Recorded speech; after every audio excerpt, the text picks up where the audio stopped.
হচ্ছে দুর্গাপুর ঈদগাহ ময়দান, মধুপুর, টাঙ্গাইল। এটা দুর্গাপুর না? হিন্দুরা ছিল নাকি আগে? ছিল। এই কারণেই সেটার প্রভাব। এরকম অনেক জায়গা আছে হিন্দুদের নামে আমরা দিয়ে দিছি, কারণ আমরা মুসলমান, আমাদের কলিজাটা এত বড়, ঠিক কিনা?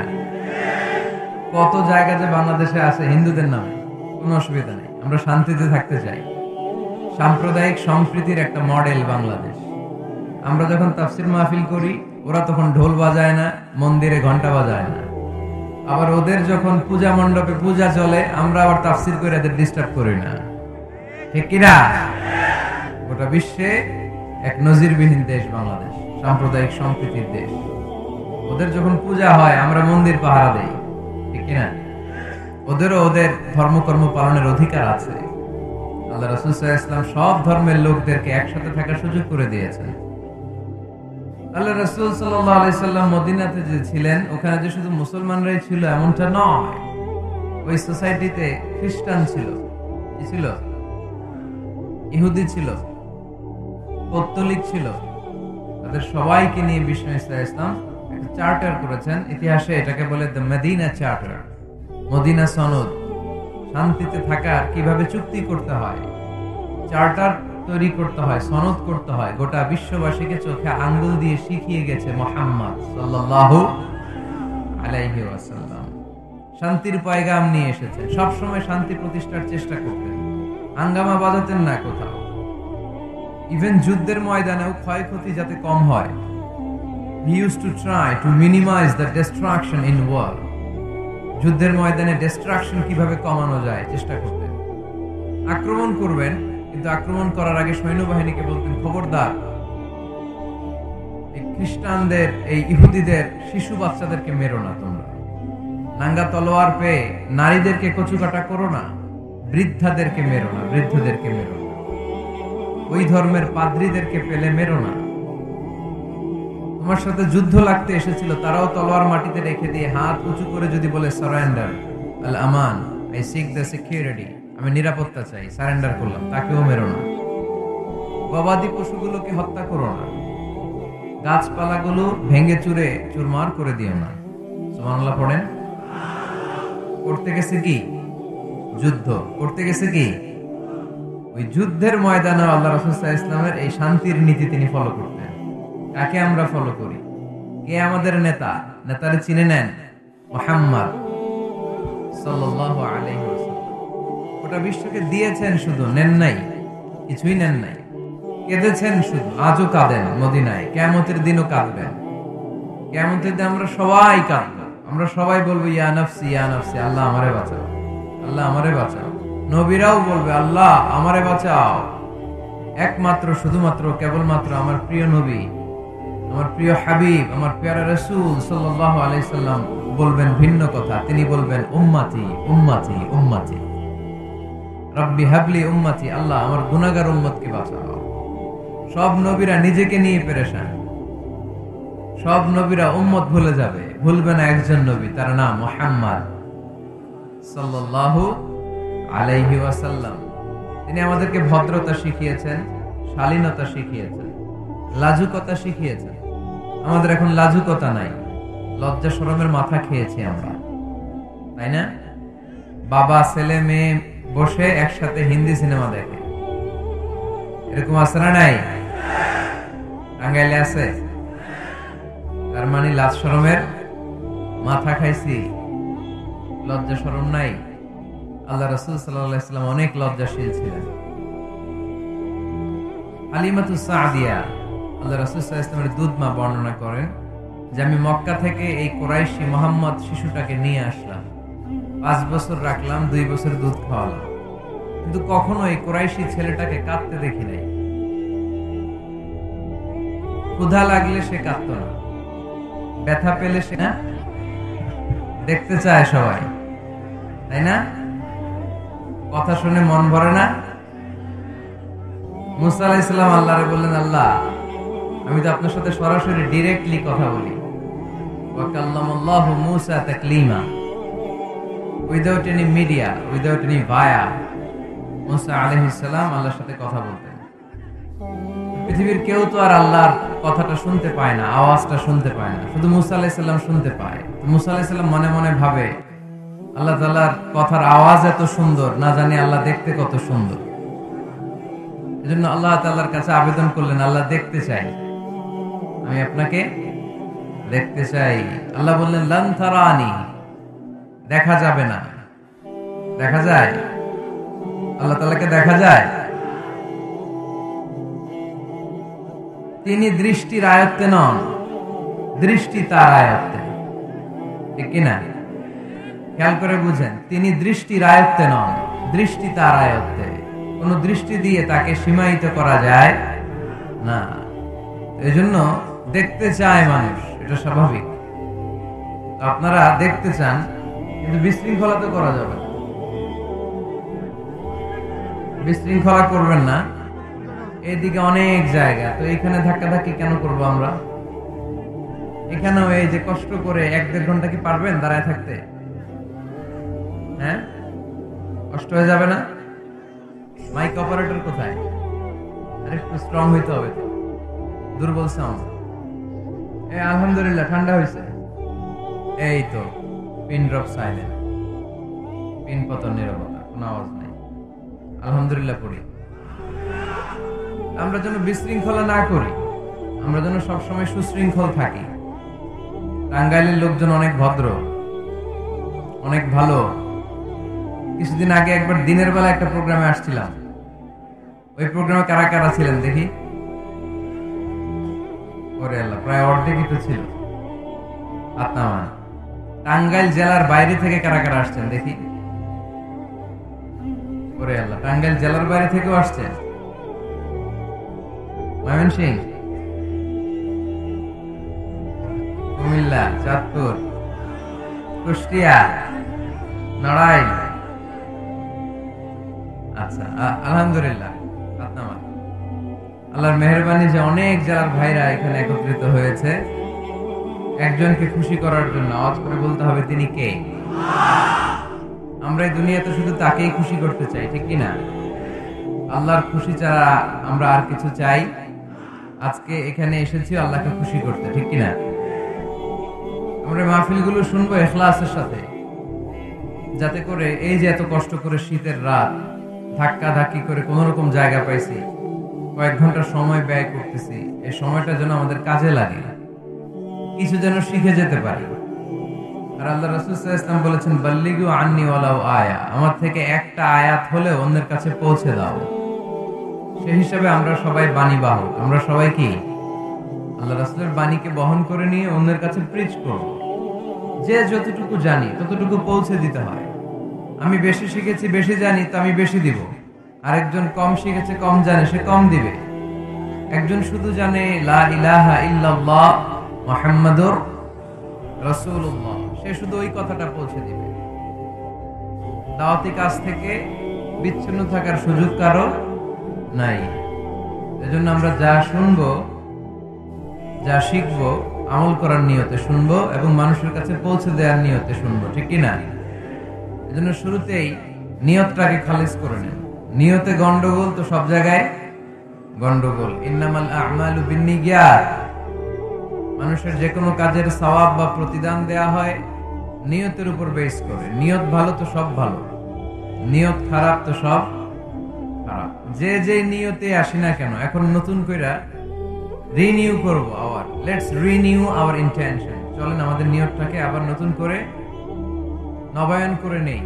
আমরা আজকে কোরআন থেকে কিছু কথা শুনবো, জানবো এবং মানবো এবং নিজের জীবনকে পরিবর্তন করব। ইনশাআল্লাহ পড়বেন না? 4 দিন ব্যাপী বিশাল তাফসীরুল কোরআনের প্রোগ্রাম। স্যার হাবিবের যে দায়িত্ব ছিল, ইমাম সাহেবদের একই দায়িত্ব, কিন্তু তাদের বেতনটা বড্ড কম এদেশে, তাই না? সামান্য কিছু বেতন দিয়ে ইমাম মুয়াজ্জিনদেরকে আমরা রাখি, এটা ঠিক না। জন্য টাঙ্গাইলবাসীদেরকে আমি প্রথম যে মেসেজটা দিতে চাই, ইমাম মুয়াজ্জিন আর খাদেমদের বেতন বাড়ায় দেন। আপনার বেতন বাড়ায় দিবে কে? সভাপতি সাহেব, সেক্রেটারি সাহেব, ক্যাশিয়ার সাহেব বেতন বাড়ান, ওনাদের বেতন বাড়ায় দেন। আপনাদের জীবনে বরকত দিবে কে? ইমাম মানে নেতা। ইমাম মানে কি? নেতার সাথে যদি আমরা খারাপ আচরণ করি, এটা আমাদের জাতির জন্য কখনোই কোনোভাবে কল্যাণকর হতে পারে না। আল্লাহর হাবিব সাল্লাল্লাহু আলাইহি ওয়াসাল্লাম নিজ হাতে মসজিদ তৈরি করলেন। আমাদের মতো টাইলস আর এয়ার কন্ডিশনের মসজিদ, মসজিদে নববী না, এরকম ছিল না। বালুর ফ্লোর, কিসের ফ্লোর? ছাদ ছিল খেজুর পাতার ছাউনি। বৃষ্টি হলে ওই বালুর মধ্যে কাদামাটি হয়ে যেত, আর ওই কাদামাটিতেই দাঁড়িয়ে নামাজ পড়তেন মুহাম্মদ সাল্লাল্লাহু আলাইহি ওয়াসাল্লাম। সাহাবারা বলতেন, আল্লাহর হাবিব যখন নামাজ পড়ে আমাদের দিকে তাকাতেন, রাআইতু আসারা তিনি ফি জাবহাতিহি, আমরা রাসূলের নাকে এবং কপালে দেখতাম কাদার মাটি মিশে আছে। আল্লাহর হাবিব যখন মুসল্লিদের দিকে তাকাতেন, দেখতেন প্রতিটা মুসল্লি সাহাবীর নাকে আর কপালে কাদার মাটি মিশে আছে। তার মানে আমার নবীর বানানো মসজিদ ছিল কাঁচা, কিন্তু মুসল্লি ছিল পাকা। আমাদের মসজিদগুলো পাকা, কিন্তু মুসল্লিরা কাঁচা। পাকা মুসল্লি হইতে হবে, মসজিদকে আবাদ করতে হবে। কি করতে হবে? আওয়াজ করে বলেন, কি করতে হবে? আমরা সবাই মিলে যেন মসজিদকে আবাদ করি, আমরা যেন মসজিদ নির্মাণ করি, সবাই যেন মসজিদ আবাদে অংশগ্রহণ করে। এজন্য আল্লাহ বললেন, ইন্নামা ইয়া'মুরু মাসাজিদাল্লাহি মান আমানা বিল্লাহি ওয়াল ইয়াউমিল আখির ওয়া আকামাস সালাতা ওয়া আতাজ যাকাতা ওয়া লাম ইয়াখশা ইল্লাল্লাহ فعسى أولئك أن يكونوا من المهتدين। সুবহানাল্লাহ পড়ে। নিশ্চয়ই মসজিদ আবাদ করে তারা যারা আল্লাহ বিশ্বাস করে, আখিরাতে বিশ্বাস করে, সালাত কায়েম করে, যাকাত আদায় করে, আল্লাহ ছাড়া কাউরে ভয় পায় না। এই পাঁচটা কাজ যারা দুনিয়ার বুকে করে, তারাই হলো আল্লাহর জমিনে মসজিদের আবাদকারী। ঠিক কি না? ফাআসা উলাইকা ইয়াকুনু মিনাল মুহতাদিন। আশা করা যায় এরাই হলো হেদায়েত প্রাপ্তদের অন্তর্ভুক্ত। সুবহানাল্লাহ পড়ে। এদের কাছে আল্লাহর হেদায়েত আছে। পাঁচটা গুণ আর কোয়ালিটিস থাকবে যারা মসজিদের আবাদ করবে। এক নম্বর গুণ, মসজিদের আবাদকারী যারা হবে তারা বিশ্বাস করবে একজনকে, তিনি কে। আবার তাদের দুই নম্বর গুণ, তারা আখিরাতে বিশ্বাস করবে। মসজিদ যারা আবাদ করবে তাদের তিন নাম্বার গুণ, তারা মসজিদে যে জামাতে সালাত আদায় করবে। ঠিক কিনা? মসজিদ আবাদ করে কিন্তু মসজিদে যায় না, এরকম আছে না নাই? মসজিদের সভাপতি যায় না মসজিদে, সেক্রেটারি যায় না, ক্যাশিয়ার যায় না, আছে না নাই? তো এটা কি আবাদ করলেন আপনি? আপনি সভাপতি, আপনার তো আরো আগে যাওয়া দরকার। যাবেন মসজিদে, আপনি সেক্রেটারি, আপনি যাবেন মসজিদে, যাবেন যে নামাজ পড়বেন। আপনি ক্যাশিয়ার, কোষাধ্যক্ষ, যান না কেন আপনি মসজিদে? আপনি যদি মসজিদ আবাদকারী হতে চান, রব্বে কারিমের খাতায় মসজিদ আবাদকারীদের সাথে নিজের নামটা টুকে নিতে চান, তাহলে মসজিদে যান। ঠিক কি না? এজন্য আল্লাহ বললেন, মসজিদ আবাদকারী তারা যারা আল্লাহর উপর ঈমান আনে, আখিরাতের প্রতি ঈমান আনে, তারা মসজিদে যায়, মসজিদে যে সালাত কায়েম করে। কি করে? সালাতে কায়েম করো, ও সালাতে কায়েম করো, হবে সম্মানী তুমি, হবে জান্নাতি তুমি, হবে সম্মানী তুমি, হবে জান্নাতি তুমি। দিবে কাল হাসরে শীতল ছায়া আরশে আজিম, রব্বিয়াল আলা রব্বিয়াল আযীম, রব্বিয়াল আলা রব্বিয়াল আযীম। সুবহানাল্লাহ পড়েন। আউয়ালু মা ইউহাসাবু বিহিল আবদু ইয়াউমাল কিয়ামাতি আস-সালাহ। কিয়ামতের দিন সর্বপ্রথম যে জিনিসটার হিসাব আল্লাহ নেবেন সেটা কি? সালাত। কুরবানির গোশতের সাথে যেটা খায়, তাই না? সালাত মানে নামাজ। এই নামাজের হিসাবটা সর্বপ্রথম আমাদের কাছ থেকে চাইবে কে? আপনার আমলনামার এই হিসাব যদি আপনার জন্য কিয়ামতের দিন সহজ হয়ে যায়, পুরো আমলনামাটারে সহজ করে দিবে কে?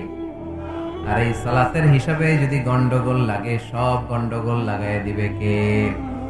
এজন্য আল্লাহ বললেন, মসজিদের আবাদকারী তারা যারা আমার উপরে বিশ্বাস রাখে, আখিরাতে বিশ্বাস রাখে, সালাত কায়েম করে, যাকাত আদায় করে, আল্লাহ ছাড়া কাউকে তারা ভয় পায় না। ওয়ালাম ইয়াখশা ইল্লাল্লাহ, আল্লাহ ছাড়া কাউকে তারা ভয় পায় না। তাদের হৃদয়ে ভয় থাকে একজনের, তিনি কে? ফাআসা উলাইকা আইয়াকুনু মিনাল মুহতাদিন, আশা করা যায় তারাই হেদায়েত প্রাপ্তদের অন্তর্ভুক্ত। ঠিক কি না? কথাটা কার? এখন আমরা মসজিদের আবাদকারী হতে চাই কি চাই না? এই 4-5 জন চান? সবাই মসজিদের আবাদকারী হতে চাই কি চাই না? তাহলে এই 5টা কাজ করতে হবে। আল্লাহর উপর বিশ্বাস, আখিরাতে বিশ্বাস, মসজিদে যে সালাত আদায়, যাকাত আদায়, আর হৃদয়ে আল্লাহর ভয় ছাড়া আর কারো কোনো ভয় থাকতে পারবে না। সাউন্ড নাই ওখানে? মাইকম্যান কই? কি নাম তোমার মাইকের? দেখি। সুরেলা। নাই কোনো সুর তোমার মাইকে, নাম দিয়েছো সুরেলা।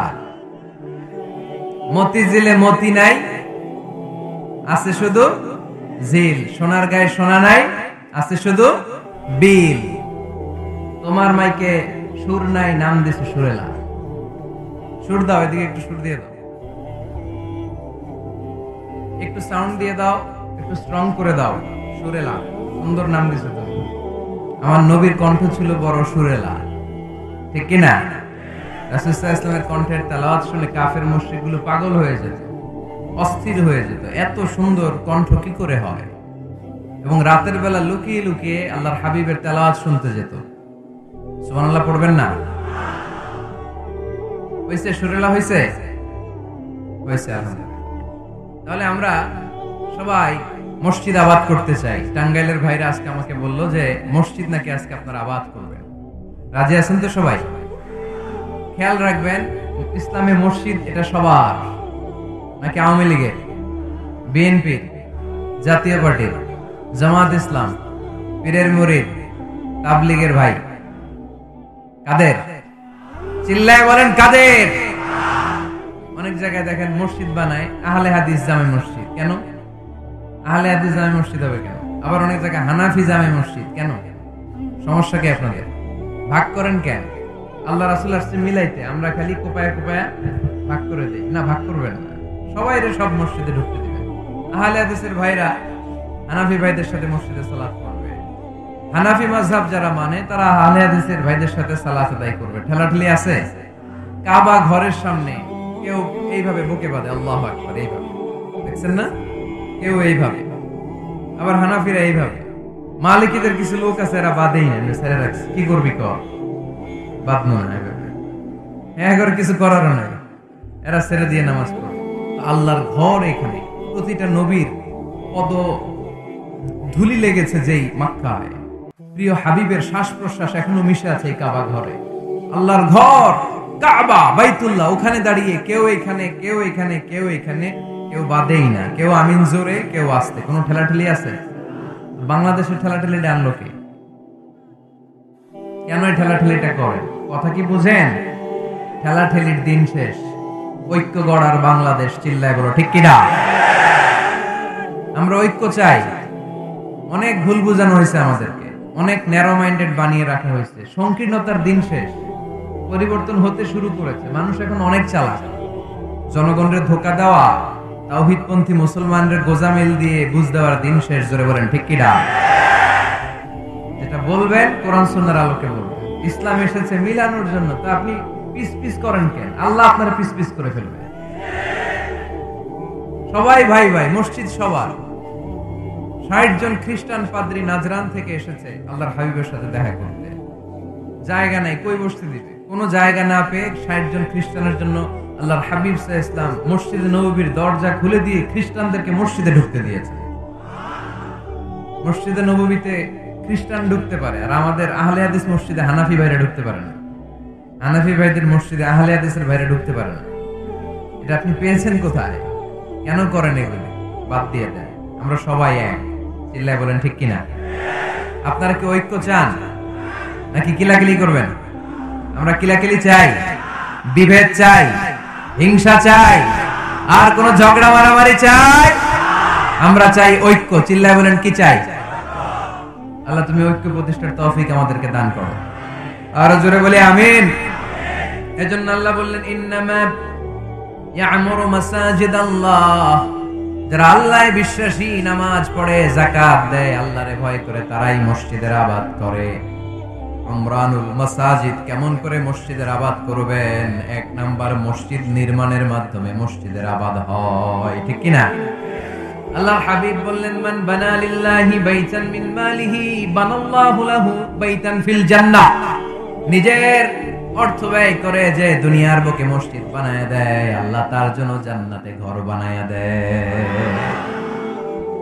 ইন্না মিম্মা ইয়ালহাকু আল মুমিনু মিন হাসানাতিহি বা'দা মাউতিহি, মৃত্যুর পরে কোন মানুষ যে সওয়াবগুলো অটোমেটিক সব সময় ধারাবাহিকভাবে পেতে থাকে, তার মধ্যে একটা হচ্ছে দুনিয়াতে সে যদি কোনো মসজিদ বানিয়ে যায়, তার পার্সেন্টেজ সওয়াব যতদিন এই পৃথিবী থাকবে ততদিন আপনার আমলনামায় ওই সওয়াবের পার্সেন্টেজ পাঠিয়ে দিবে কে?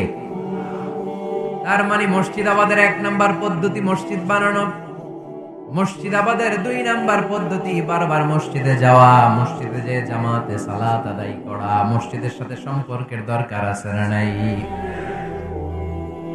মসজিদে যে জামাতে সালাত আদায় করা, সালাতুল জামাআ তাফদুলু সালাতাল ফারদি বি27 দারাজা। একা নামাজ পড়লে যেই সওয়াব, মসজিদে যে জামাতে পড়লে 27 গুণ সওয়াব হয়ে যায়। এজন্য জামাতে সালাত পড়বেন তো। তার মানে 1 নম্বরে পেলাম মসজিদ বানানো, 2 নম্বরে পেলাম মসজিদে যে জামাতে নামাজ পড়া, 3 নম্বরে মসজিদের সাথে হৃদয়টারে ঝুলিয়ে রাখা। মসজিদের সাথে হৃদয়টা ঝুলে থাকবে।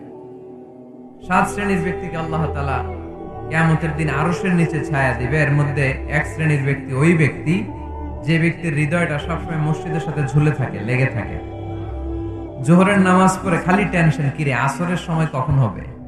আসর পরে চিন্তা করে মাগরিবে আমি কই থাকবো, তখন মসজিদ থাকবে কই, নামাজটা হবে কিনা। মাগরিব পড়ার পরে একটাই চিন্তা, ঘুমের আগে এশাটা যেন ঠিক মতো হয়, ঠিক কিনা? এরকম মুসল্লি আছে না নাই?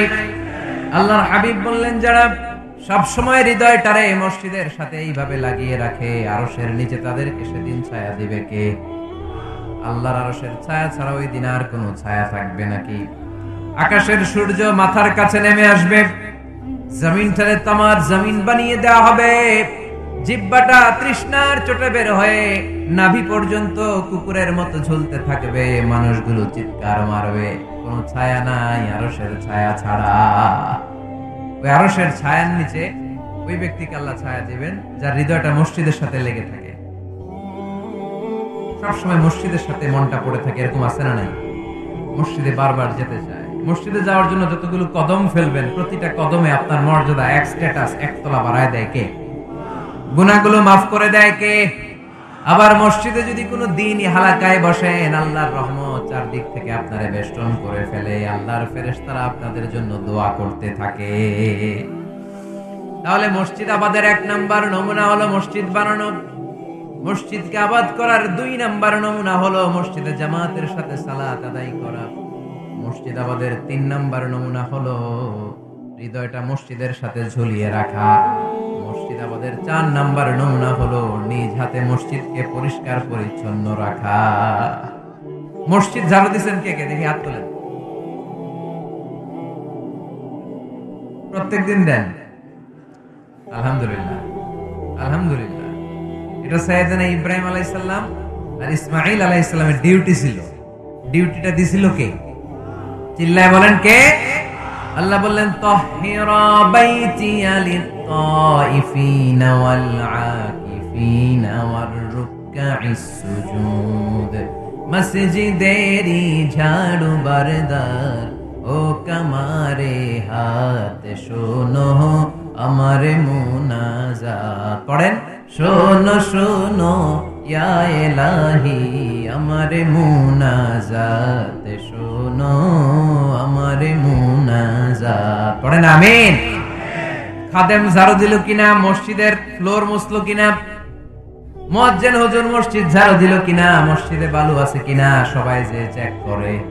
দায়িত্ব কি শুধু খাদেমের আর মুয়াজ্জিনের কাঁধের উপরে নাকি আমাদের কাঁধেও মসজিদ পরিচ্ছন্ন রাখার দায়িত্ব আছে না নাই? 2 জন নবীকে আল্লাহ বললেন, সাইয়েদনা ইব্রাহিম যাকে উপাধি দিয়েছেন আল্লাহ খলিল, আমার মসজিদ পরিষ্কার করো, বাপ বেটা মিলে ঝাড়ু দাও। সাইয়েদনা ইসমাঈল ইব্রাহিম মসজিদ ঝাড়ু দিতে পারলে আপনি কোন লাভ সাহেব হয়েছেন? কি হয়ে গিয়েছেন আপনি? মনে জ্বালা, যন্ত্রণা, ঘরে মারামারি, শান্তি নাই, মসজিদে চলে যান। মসজিদ মুছে দেন, একটু ঝাড়ু দিয়ে দেন, আপনার ঘরের সব অশান্তিরে শান্তি বানায় দিবে কে? মনের জ্বালা যন্ত্রণা দূর করে দিবে কে? এই জন্য হৃদয়ে যদি কষ্ট থাকে, জ্বালা যন্ত্রণা থাকে, অসুখ থাকে, অশান্তি থাকে, মসজিদে যান, মসজিদটা ঝাড়ু দেন, এতিমের মাথায় হাত বুলায় দেন, হৃদয়টারে প্রশান্ত করে দিবে কে? তাহলে এই কাজগুলো করার মাধ্যমে আমরা মসজিদ আবাদ করবো। রাজি আছেন? আপনাদের টাঙ্গাইল জেলায় সবচেয়ে বড় মসজিদ কোনটা?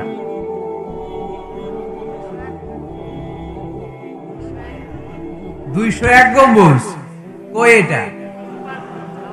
গোপালপুর। ঝাওয়াই গোপালপুর। কে করছে এটা? কে বানাইছে? ও, ইসলামিক ফাউন্ডেশনের কর্মকর্তা রফিকুল ইসলাম। কি করে? বেঁচে আছে? আজকের এই মাহফিলের পক্ষ থেকে উনাকে জানাই সশ্রদ্ধ সালাম। যাবো ইনশাআল্লাহ। তো এরকম ভালো ভালো মসজিদ, সুন্দর মসজিদ বাংলাদেশে হোক, আমরা